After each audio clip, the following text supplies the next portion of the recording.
మధుపర్కాలని పెట్టు. మధుపర్క అయం అట్లనే తీసి మడత పెట్టి పెట్టు. దాని రెండు మడతలు చేయి పెట్టి. అభివస్త్ర సువసనాన్యర్షాభిదేనో సుదుఖా పూయమాన అభిచంద్ర అయం మధుపర్కో మధుపర్కం చూపించి అక్కడ పళ్ళలో. అయం మధుపర్కో ప్రథమం ప్రాశ్య. అయం మధుపర్కో ద్వితీయం ప్రాశ్య.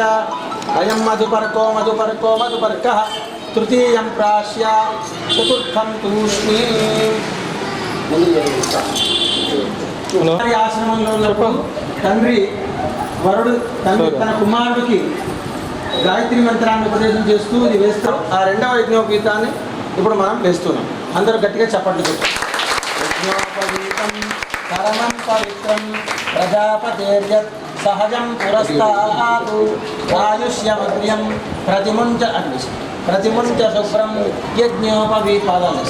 యజ్ఞోపవీతం బలమస్తు. బృహస్పతి ధ్రువంత ఇంద్రశ్చాగ్నిశ్చ.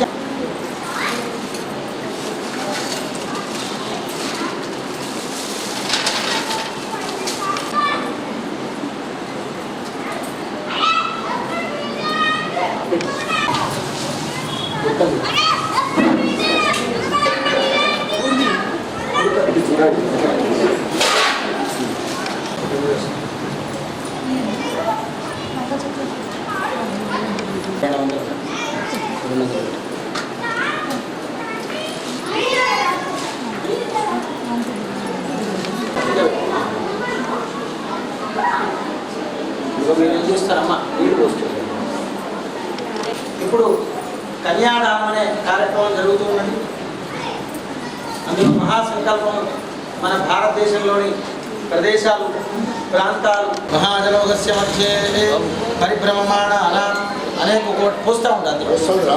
గశేరు తామ్ర గపస్తి నాగ సౌమ్య గంధర్వవార భరతాఖ్య నవకంఠ మండితే మహాసరోహాకార 50 కోటి విస్తీర్ణ భూమండలే లక్షయోజన విస్తీర్ణ జంబూద్వీపే సుమేరు నిషేధ హేమకూట హిమాచలానాం హరివర్ష కింపురుషయోర్దక్షిణే సేతుబంధ మలయాచలయోత్తరే సహస్రయోజన విస్తృతే భరతవర్షే భరతఖండే ప్రజాపతి క్షేత్రే దండకారణ్యే కర్మభూమౌ అయోధ్యా మధురామాయ విదేహ బాక్లిక బర్బర కేకయ కోసల కుంతల కిరాత శూరసేనటేంకణ కొంకణ పారశీక గుర్జన యువన సాల్వచేది సింధు కురు ఉక్కురు పాంచాల భోజ కీటక కటకేత్యాది మధ్య దేశాత్ అనేక దేశ భాష విరాజితే గంగా యమున సరయు నర్మదా గౌతమి కృష్ణవేణి భీమర్ది తుంగభద్ర భూమధ్యరేఖాయ పూర్వదిగ్భాగ్ శ్రీశైలస్య వాయుప్రదేశే కృష్ణా గోదావరి మధ్యప్రదేశే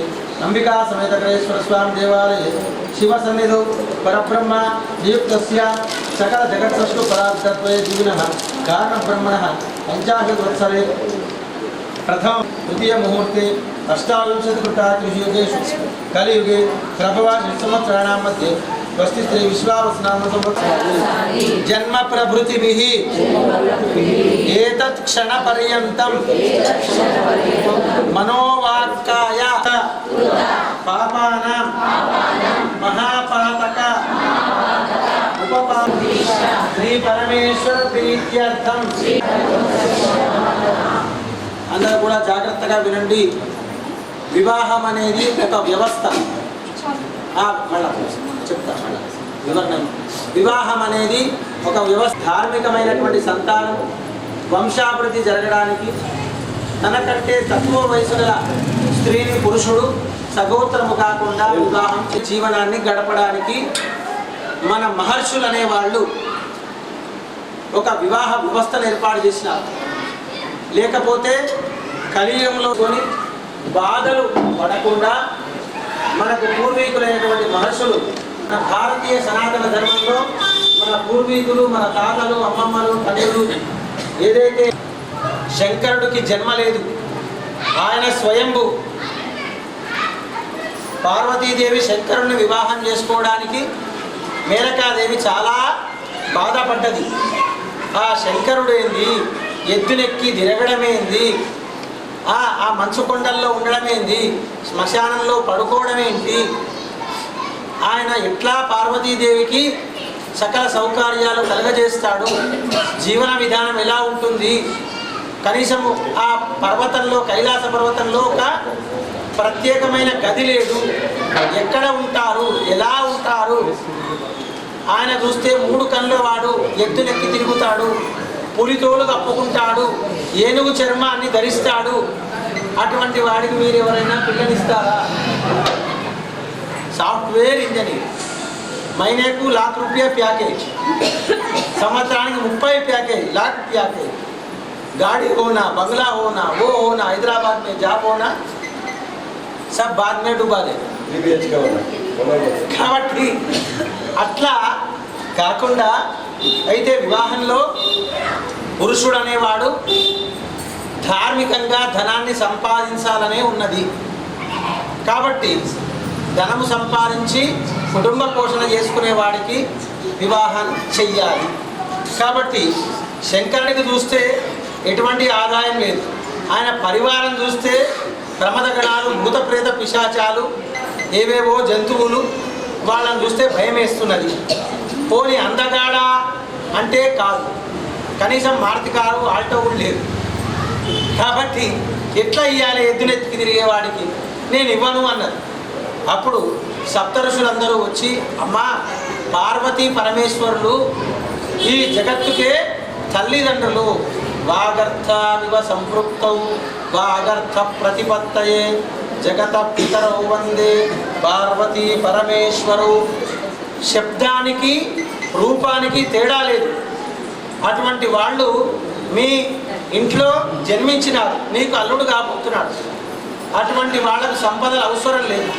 కుబేరుడికి స్థానం ఇచ్చింది శంకరుడే. గట్టిగా చప్పట్లు కొట్టాడు శంకరుడు. అటువంటి ఆ శంకరుడు ఐశ్వర్యాన్ని ఇస్తాడు. ఐశ్వర్యం ఈశ్వరాదిచ్చి శంకరుని భర్తగా పొందింది.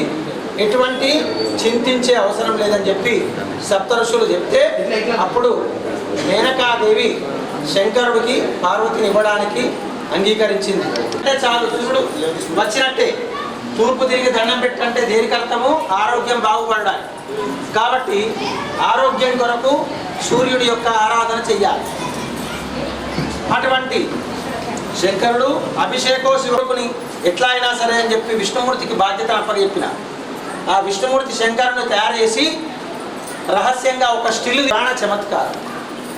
అమ్మా శంకర, నువ్వు గనక అలంకారం చేసుకోవడం మొదలు పెట్టినావంటే తిరుపతిలో సున్నా నాకెవరు నారు. అమ్మ బాబోయ్, నువ్వు ఇంత అందంగా ఉంటావా, నువ్వు త్యాగం చేసి నన్ను అలంకార ప్రియులు చేసినవా అని చెప్పి అంత అందగాడు శంకర్. కాబట్టి అట్లా శంకరుణ్ణి విష్ణుమూర్తి తయారు తీసుకొచ్చి పార్వతీ పరమేశ్వరుల కళ్యాణం అత్యంత వైభవంగా రెండవసారి జరిగింది. వాసులు లేదు, మారుతి ఆల్టో లేదు, ఏం లేవు. అయినా సరే మరి ఆయన గోత్రం ఏంది? ఆయన గోత్రం ఎక్కడదమ్మా అంటే వాళ్ళిద్దరి మధ్యలో ఒక లింగాకృతిలో ప్రత్యక్షమైతే ఆకాశం వైపు లింగం పోతుంటే భూమి లోపలికి ఆయన పాతాళం యొక్క భాగం అంతా పోతుంటే ఎట్లా చూడాలి? బ్రహ్మదేవుడు పైకి పోయినాడు, విష్ణుమూర్తి కిందికి పోయినాడు. వాళ్ళ ఆది అంతాలు తెలుసుకోవడానికి ఎంతసేపు పోయినా బ్రహ్మదేవుడు పైకి పోతూనే ఉన్నాడు, కానీ ఆయన యొక్క ఆది తెలవట్లేదు. వెంట మొగలి పువ్వు వస్తున్నది, నేను చూసినానని చెప్పు, నీకు వరమిస్తా అన్నాడు. సరే అని చెప్పింది. విష్ణుమూర్తి కింద ఆ శంకరుడు యొక్క అధో భాగానికి వెళ్ళి చూస్తున్నాడు. ఇది కనుక్కోలేనని పైకి వచ్చేసి, అయ్యా నీ అధో భాగం కింద భాగం అంతా నాకేం కనబడతలేదు, నేను చూడలేనన్నాడు. మొగలి పువ్వు ఆవు వెంట వచ్చినాయి. ఆవు ముఖంతో చూసినా అని చెప్పింది, తోకతోడు చూడలేదని చెప్పింది. మొగలి పువ్వు నేను చూసినా అని చెప్పింది. అని చెప్పి నువ్వు అబద్ధం చెప్పినావు కాబట్టి నా పూజకు నువ్వు పనికి రావు. మొగలి పువ్వు ఆయననే నగరేశ్వరుడు. కానీ పార్వతీదేవికి మాత్రం ఉన్నాయి కాబట్టి వాళ్ళిద్దరి గోత్రుడి యొక్క 5 ముఖాలకి ప్రతీకలు. అటువంటి శంకరుడి యొక్క గోత్రం ఏంటి చెప్పండి? బోలో నగరేశ్వర భగవానికి జై. మాస శివరాత్రి సందర్భంగా ప్రతి మాస శివరాత్రి రోజు శ్రీ శ్రీ శ్రీ నగరేశ్వర దేవాలయంలో శివపార్వతుల కళ్యాణం జరుపుటకు మా నూతన కమిటీ నిర్ణయించుకొని గత నెలలో ఆషాఢ మాసం సందర్భంగా మాస శివరాత్రులు అంగరంగ వైభవంగా శివపార్వతుల కళ్యాణం జరపడం జరిగింది. ఇప్పుడు ఈ శ్రావణ మాసంలో కూడా ఈ మాస శివరాత్రి సందర్భంగా ఇప్పుడు ప్రస్తుతం శివపార్వతుల కళ్యాణము కన్నుల విందుగా వీరుల విందుగా భక్తులైన సమూహంతో అత్యంత వైభవంగా నిర్వహించబడుతుంది. కళ్యాణం తర్వాత వచ్చిన భక్తులందరికీ కూడా అన్నప్రసాద వితరణ, అల్పాహారం కూడా ఇక్కడ మేము ఏర్పాటు చేయడం జరిగింది.